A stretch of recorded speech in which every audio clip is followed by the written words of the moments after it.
YouTubes before? Well, I'm HOMINOID. Well, I've got an update today, which I think might be appropriate to solve a lot of the mysteries around THEO HAYEZ. Now, we all know THEO was taken in the end of June. I think it was June, 2022. Anyway, 3 years. Anyway, I've got some more update information. Now, people like to say he was abducted by aliens. People want to say he's taken by a Yowie, a Bigfoot. Some people I've heard send me silly emails. G'day, hello, Chris. And they say silly things, Well, I'll put this little bit of a story together using news items off the TV because I'm not really set up where I am to sit there and edit and do videos and all the rest. So I'm going to give you this way how I'm doing it. So the first one is I'm going to show you a location. Now, this location is called Cabarita Beach, and it's on the news again. So here we go. This is right, Cabarita Beach. There it is, right there, right where the red dot is. And this is on another phone. And right here, there's a headland where the camera people like to stand up here. Now, the first one was a boy over here, 16 years of age. And the second one was another guy over here today, right there. And I'll get something a bit more pointier. Got nothing. Anyway, bad luck. Use the back of a coffee packet. So use the coin. Right, the guy today was there, and the boy there the other a month ago was over here. Right, so you think, right, what's that got to do with THEO HAYEZ? Right, if we screenshot that down, that is the Great Easterly Current, and that goes down to Byron Bay. So there we have Hastings Point headland.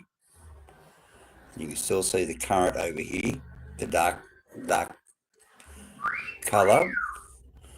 And then we've got Wuyong. And then we've got Brunswick Heads, which has got a river. And they do a lot of fishing boats in there. So White Point has come around. And then we have Byron Bay. We have Watkins Beach on this side. And right over here was where THEO was. Now, THEO is right here, right on this little bit, right up, not against the green. There's the trail up to the camping area, illegal fires. And as I hypothesised, THEO went in here. And I just dropped my camera. Right. Sorry about that. Right, let's go back this way to hold it up. So THEO has gone in there. So thank you. G'day. Right. Anyway, hello. Anyway, so we've got 13 people watching. So what has happened on the news where THEO goes in, over here, pardon the junk in the background, as I said, I'm not really set up to do YouTube at the moment. This is the Great Easterly Current. And like I said, it comes around the headland and the great white sharks come down there. Now, several months ago, a guy got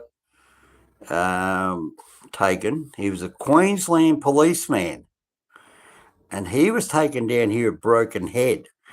And he was right here off the beach. And that's where he disappeared. He was right in here, this guy at Broken Head. He was a Queensland policeman. Even the Queensland Police Force had volunteer policemen come down and they searched of a Queensland police and they found nothing, right? Not even his board. They didn't even find his board or boogie board or surfboard or whatever he was on. he was gone. Now, even when you look at Broken Head, the current is still going right next to it. And then it travels all the way down to here. And then we had another guy got attacked at Ballina. He was attacked here several months ago. He was attacked down here at East Ballina. And that was on the headlines. So that's going. Now, I'm about to show you how ferocious these sharks are. Find my remote. Where'd it go? Sorry, I'm doing this a bit on the rough. Right, bit on the rough. But here we go. I'll turn it up so you can clearly hear it.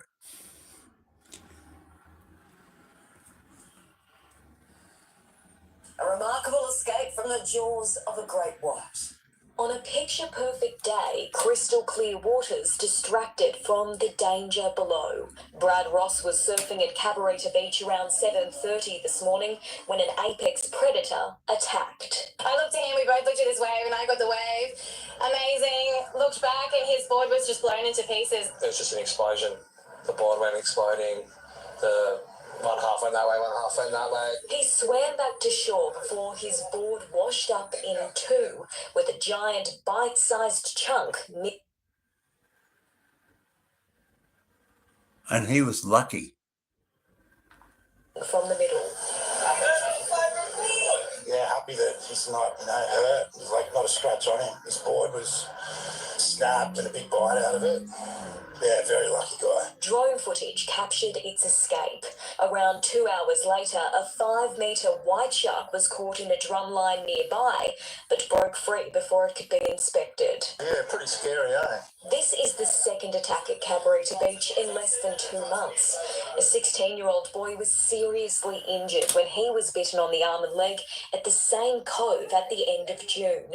The shark was caught on camera stalking him back to shore. Because of they're setting all the drum lines out here, that's probably one of the reasons we're getting these shark attacks. Residents say shark sightings have been ramping up. And Now, that headland there, I used to fish on that when I was a kid with my father. I used to go around to the very point. But there to the right, which you can't see off screen, is that beach where they just were. And then to the right of that again is the car park. So if you want to look it up, Cabarita Beach. And have a Google Earth at it, you can see what I mean. And there you can clearly see the Great Easterly Current, which is that dark blue line in the ocean in the back of the picture. Not down here in the front where it's blue and light green, the dark blue. Because the dark blue goes past the headland. Weedmere wants to see more funding to monitor their activity along the coast. The drones are only as good as the time that they're up there, and at the moment, the surf life saving clubs are only funded for the school holiday periods. 2 additional drum lines. Let's see if we just take that back a bit. See, but there, 2 additional. There we go. So this is the beach that's down in front of the local town, and there's the Cabarita headland. And the beach where he got attacked was that beach over there in the background, over the hill. Not this beach, right? It's over there beyond that rock. There's a point of rock there and it goes around the back of that. Lines have now been set at the site, and Cabarita Beach remains closed. I'm seeing people are back out there surfing even though the beach is closed. So, I think that is taking an unnecessary risk. Tiani Reid, 10 News. Let's have a look at that again. An unnecessary. I'll put it on slow. Tiani Reid, 10 News. Anyway, so that's that one. So anybody got a online chat question? What do we got? Oh, indoor idle dom. Okay, idle dom. Okay, got you. All right. So anybody got any questions for me about this great white sharks and relating back to THEO HAYEZ, who fortunately disappeared?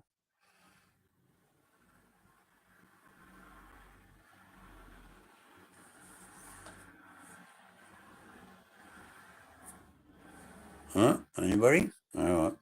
Okay, well, that's going to be the end of it. I've got people coming in there write me stupid things. So unless you want to talk about THEO HAYEZ and the missing Belgian backpacker out of Belgium, poor THEO, he's only 18. Remember, there's a 16-year-old kid got attacked and there's a full-grown man got attacked. Sharks don't discriminate. They're in their environment. It's their home. That's what happens. Personally, I don't ever go in the ocean anymore. So, good luck. God bless. Deepest sympathies to the HAYEZ family if they watch this. My personal sympathies to THEO's family, friends, and relatives. I'm so sorry what happened to your friend, son, grandson. So sorry. But this is life. I'm sorry. Anyway, from me, Hominoid, you're here in Australia. Thank you for watching.